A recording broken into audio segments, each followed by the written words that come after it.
Champions Frasziers Whip and Arnett Gardens will put their perfect records to the test when the fourth round of the Jamaica Women's Premier League continues on Saturday with 6 matches.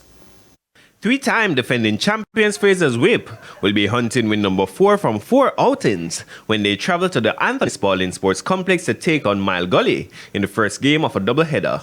The champions, who are being led by the versatile Neville Abel, remain unbeaten. They have scored 10 goals while conceding once in 3 Zone B matches to date, with Christina Salmon, who has scored in every game, leading the way with 4 goals, while veteran striker Chanel Spence has 3.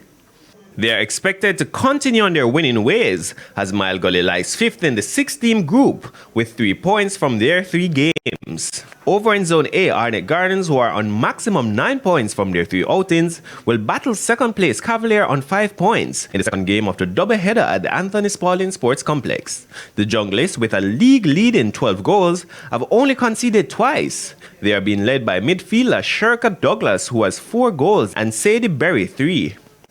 Cavalier, last season's beaten finalists, are on the rebuild, having lost a number of players. They are also unbeaten, winning once and drawing twice. Elsewhere, with women battles proven girls at the Mona Bowl, with Wi-Fi tackling Real Mona at Carter Park.